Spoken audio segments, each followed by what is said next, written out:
Hello दोस्तों, welcome to my AS English grammar for you channel में आपका स्वागत है। बता देते हैं कि जो हमारी पार्ट वाइज वीडियो जीरो से चल रही है डिग्री, जैसे उसमें पढ़ा रहे हैं पूरा kinds of part of speech analyse करके टेंस नरेशन वाइज सब चीज़ चलेगा, उस पार्ट वाइज में चलेगा। लेकिन बेसिक से जीरो से लेकर के जो बच्चों को हम बताने की कोशिश कर रहे हैं इंग्लिश कैसे लिखा जाएगा पढ़ा जाएगा, वो चीज़ हमारी ये चलती रहेगी वीडियो में। बहुत जल्द हम स्मार्ट क्लास स्टार्ट कर देंगे, जैसे स्क्रीन पर आपको पढ़ाएंगे आकर के। तो उम्मीद करते हैं कि यदि आप लोग का सपोर्ट रहेगा तो वो चीज़ हमारा एक्टिव हो जाएगा, वहाँ पे क्लास इंटरेस्टिंग लगेगा और बिल्कुल हम पढ़ाएंगे। अन्य हमारे चैनल से जुड़ने के लिए हम डिस्क्रिप्शन बॉक्स में लिंक दे देंगे, वो जुड़ सकते हैं वहाँ पे इंग्लिश बोलने के लिए। वहाँ पर हम सिखाते हैं how can learn English and how can speak English. But absolutely see now let's go. आ ई का आप इंग्लिश का लर्न करने का तरीका, क्योंकि हर वीडियो में हम बताते हैं, लास्ट में हमको ले करके चलना है, क्योंकि हमारी वीडियो आप चेक करोगे तो वहाँ पर हम अ और आ से बनने वाले वर्ड को हम बता चुके हैं कैसे आप लिखोगे। अब यहाँ पर छोटी की बताने वाले हैं। तो सबसे पहले इंग्लिश कैसे एक साथ में आप इसको बोल सकते हैं। ए से आ, डबल ए से आई, छोटी डबल ई से बड़ी, यू से छोटा, डबल से बड़ा, ई से ए, आई से है, ओ से ओ, यू से ओ, एन से अंक, एस से अब।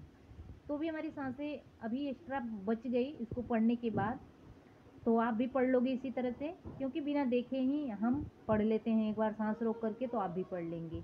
तरीका आपको हम बताते हैं कि जब इंग्लिश में आपको पढ़ने के लिए सीखना है तो सबसे पहले इंग्लिश वाले वर्ड बोलेंगे, बाद में हिंदी, तो आपको फराटेदार लर्न हो जाएगा। अब के से क, के से ख वाला बे में भी 12 खड़ी को आपको लर्न करना है, न कि के से क। यदि तो इस तरीकों के, जैसे हम के से क जी वाई तक लर्न कर लेते हैं, तो 12 खड़ी हमारी जो 12 खड़ी है, उस 12 खड़ी को लर्न करने का तरीका है। यदि आपको ए से या और के से का लर्न है तो सेम उसी में आपको एडजस्टमेंट करते चलना है। जैसे क का जो है कंकह तक कैसे आप लर्न करोगे, तो के से क, के से का मतलब के पे आई लगा देंगे, के पे डबल ई, के पे यू, के पे डबल ओ, के पे ई, के पे ए आई, कै, के पे ओ। तो बहुत ही सरल तरीका, आप कितना ही आसानी से लिख लोगे, क्योंकि आप एक बार फील करके देखो कि हम छोटे थे बचपन में तो किस तरह से रटा करते थे, बट हमें लर्न नहीं हुआ करता था। अब यहाँ पे देखेंगे इंग्लिश में जीरो से हम इंग्लिश पढ़ने के लिए यहाँ पर लिखने के लिए आपको सिखा रहे हैं प्रोनाउंसिएशन, और बोलने के लिए लिखने के लिए वर्डों का उच्चारण। वर्ड हमारा कौन सा है तो आप देख सकते हैं स्क्रीन पे, यहाँ पे आई है।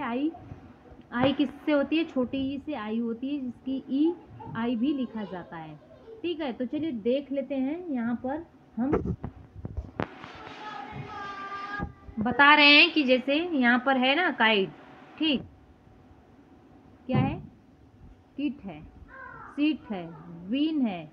तो जैसे आई का प्रोनाउंसिएशन हो रहा है यहाँ पर ई, की, she, E, eat, win, win. ठीक है, ठीक है। तो यहाँ पे सेम वही प्रक्रिया है, जहाँ जहाँ है आप इसको प्रोनाउंसिएशन करके आप फिल करके देख लोगे। आप देख सकते हो जो स्क्रीन पे दिया हुआ है। ठीक है, आप इसको कैसे लर्न करना है तरीका आपको पता हो गया, टेक्निक। अब आप स्किप नहीं करिए, सारे चीज़ को इंग्लिश हिंदी में आप जब तक इस आइडिया को नहीं तैयार करोगे, जैसे ए से अ लेकर के और के से क 12 खड़ी वॉवेल एंड कॉन्सोनेंट दोनों को, तो आपको नहीं लिखने आएगा, मैं बता देती हूँ। अब हम जैसे लिख रहे हैं, जैसे सीटी है, ठीक, यहीं पर हम लिख रहे हैं क्या, एक सेकेंड, जैसे यहाँ पे सीटी लिख रहे हैं, ठीक है, सीटी है तो सीटी में आप लिखोगे यस और ई टी, ठीक है, सिटी है तो यहाँ पे डबल ई हो जाएगा, आई सिटी हो गया आपका। क्या होगा, शी और आई से छोटी और टी डबल ई से हो जाएगा बड़ी, सिटी। इस तरह से आप लिखोगे। तो कहीं कहीं पर जब टी के बाद आई के बाद अगर जो है कॉन्सोनेंट, मतलब वावेल के बाद कॉन्सोनेंट आता है, तो उसका कोई वावेल तरीका लिखने का है, तो यहाँ पर डबल ई न करके वाई कर दिया जाएगा तो भी सही रहेगा। ठीक है,